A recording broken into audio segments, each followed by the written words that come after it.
It is said that a day in politics is a very long time, and that politics remains the art of the possible. As I today settle into my retirement and shift my focus, time and energy towards the peaceful resolution of conflicts on our continent, I remain alive to the fact that I must continue to play a part in fostering peace in my home country of Kenya. I use my voice and my platform to persuade, especially those in power, that a dialogue with those in opposition to their victory is not a weakness, nor is it a denial of their victory, but rather a much-needed tool that creates a more inclusive Kenya and that sets a forward developmental trajectory. A trajectory that meets the expectations of all in our society. And I remind that the mentality of winner takes it all can only result in division and retardation of our national development agenda. And if I may address His Excellency the President-elect, President Tinubu, through you, Your Excellency Vice President-elect, I speak to you as a brother, but also as an elder statesman in leadership. The contest is now over, and the hard work of building a prosperous and unified Nigeria now begins.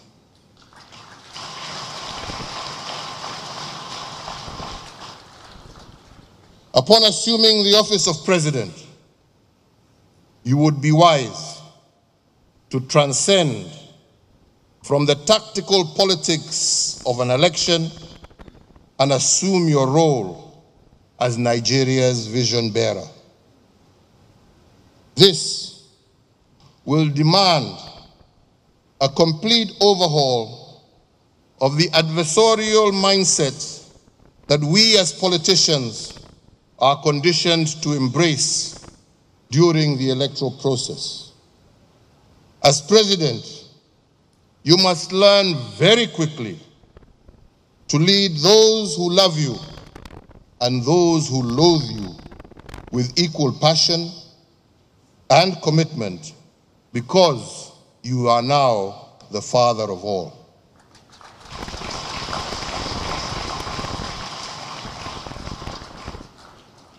Your Excellency, when countries are in election mode, the people and its leaders are more divided than ever and boxed into their various sectarian and partisan interests.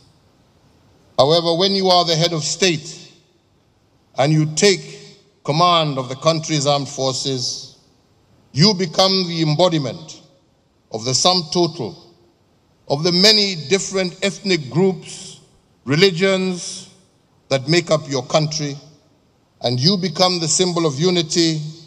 Indeed, you become the face of Nigeria.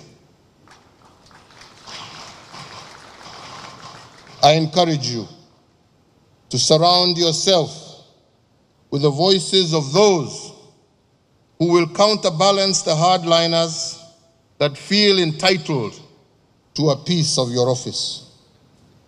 You will lose nothing and gain everything by reaching out across the political, ethnic, and religious lines to those who may feel aggrieved by your victory in one way or another.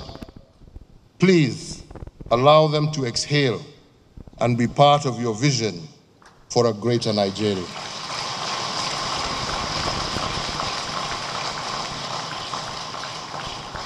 It is my hope and my prayer that the lessons from across the continent will give you the resolve to walk the difficult path of overcoming those three enemies I started by mentioning, the three enemies of nationhood: negative ethnicity, religious discrimination, and corruption.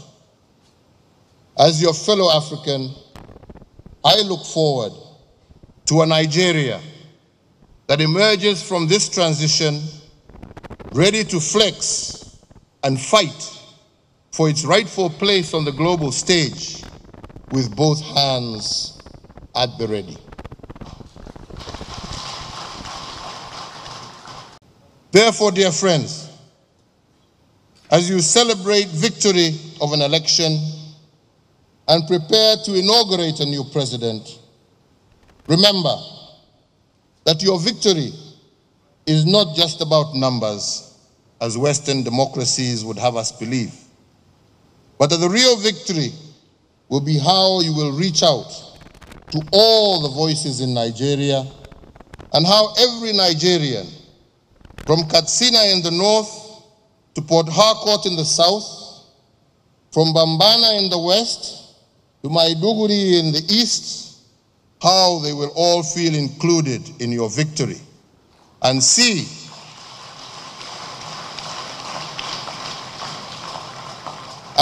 your government as their government, your agenda as their agenda, one Nigeria, one government for all.